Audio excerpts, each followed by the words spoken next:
Today's story is brought to you by Audible. Get a free audiobook at audible.com//forward.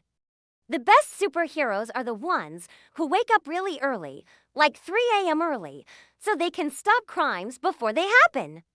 Take Captain Amazing, for instance.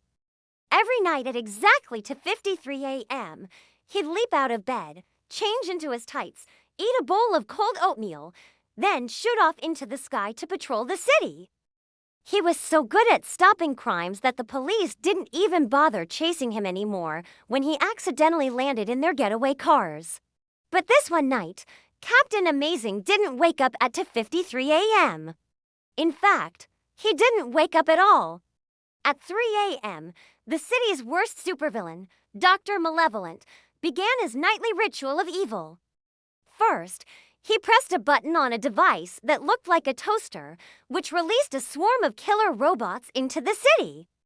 Then he launched a giant net out of a cannon that shot webs of sticky goo, trapping all the street lamps and buildings in place. Then he drove off in a hot-wire getaway car, cackling maniacally as he went. But no one noticed Dr. Malicious that night because everyone was asleep. See, it turned out that right before all this happened, Captain Amazing had fallen asleep in his chair watching infomercials. Normally, his super hearing would have alerted him to all the commotion, but sleep had rendered him powerless. He was useless. The whole city was doomed. And if anyone was going to save it, it would have to be someone else. Except, who? Who could possibly stop an army of killer robots, a giant web of superglue, and a maniacal supervillain with a taste for destruction? Well, fortunately, there was someone. A young boy named Miles was sitting in his room playing a video game about stopping armies of killer robots, webs of superglue, and maniacal supervillains with a taste for destruction. It was called Captain Amazing Saves the Day. Unfortunately, it turned out that real life wasn't very different from the game. So Miles decided to try something. Putting on his favorite Captain Amazing pajamas, he stepped outside and ran as fast as he could towards the nearest street lamp. With the glue gun, Dr. Malicious had trapped all the vehicles in place, but not all of them. There was a little red convertible that somehow hadn't been affected by the glue. So Miles jumped inside, turned on the ignition, and zoomed off towards the source of the commotion. Meanwhile, Captain Amazing finally woke up, ate a bowl of cold oatmeal, changed into his tights, and shot off into the sky just in time to see Miles in the red convertible barreling towards Dr. Malicious' robot army. Wasting no time, Captain Amazing fired his ray gun at the robots, vaporizing them into harmless puffs of smoke. But it wasn't quite as easy as that. See, when Miles was zipping around in the convertible, he had accidentally hit every single button on the radio, creating a wall of static between Captain Amazing and the citizens he was trying to help. All he could hear was a distorted voice saying, "Get out now," over and over again.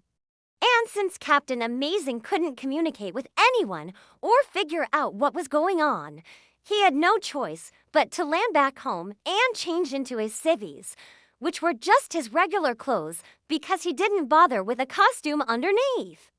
Then he called up the police and asked them what was happening. They told him about Dr. Malevolent's rampage, but by the time they finished explaining things, the sun had already started to come up. And you know what that meant for Captain Amazing. It meant it was time to get back in bed and hope he didn't have any nightmares about killer robots. In the end, Miles ended up saving the day, though nobody knew it at the time, not even him.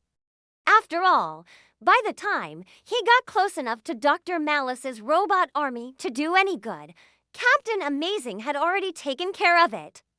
The only evidence of the battle was a few scorch marks on the sidewalk and a faint smell of burnt metal.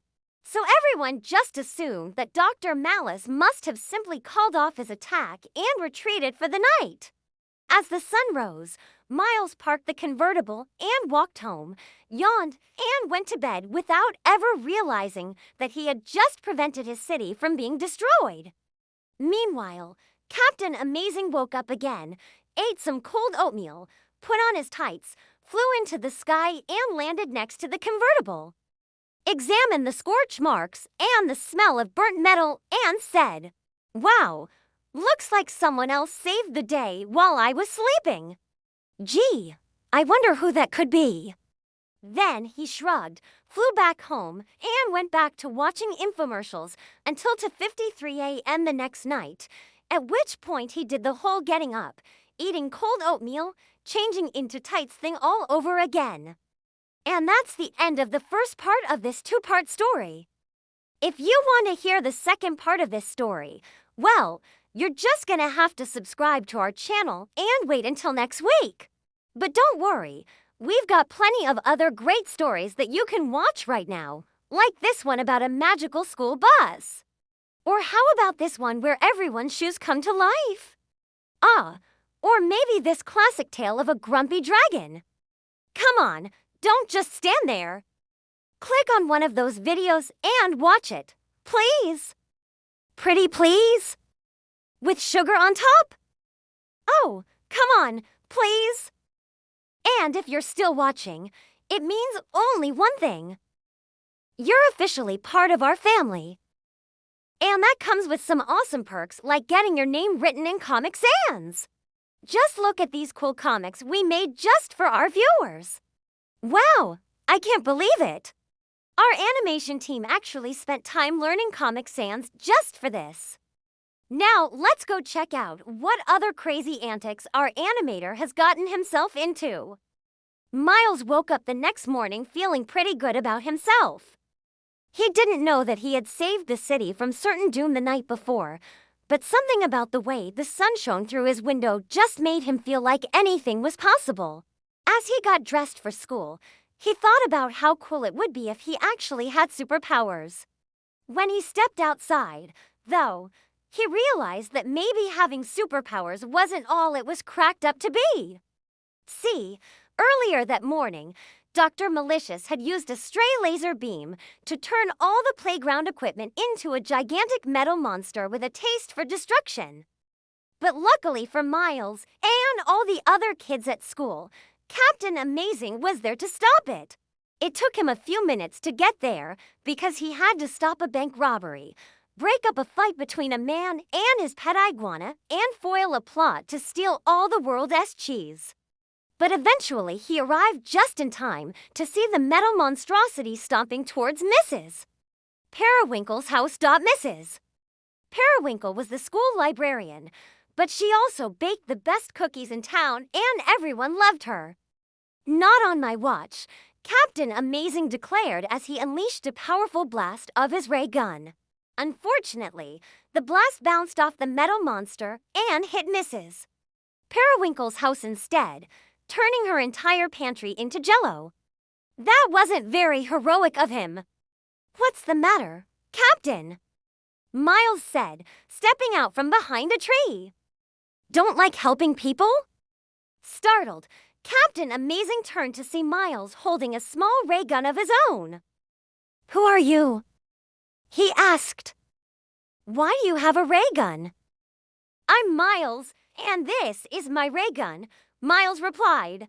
"And last night, I used it to destroy an army of killer robots, break up a giant web of superglue, and stop a maniacal supervillain with a taste for destruction." Captain Amazing was floored. "You did all that?" he said. "Well, I guess I kinda did," Miles admitted. "But I think I might need some help getting rid of this metal monster." And just like that, the two of them became the unlikeliest of superhero duos. Using Miles's knowledge of the playground and Captain Amazing's powerful ray gun, they were soon able to defeat the metal monstrosity and restore order to the town. From that day forward, Miles continued to use his ray gun to help out whenever he could. And Captain Amazing, well, he kept doing stuff, though sometimes he forgot to change out of his jammies first. But that's a story for another time. Thanks for watching. Check out our other videos and subscribe to our channel for more fun.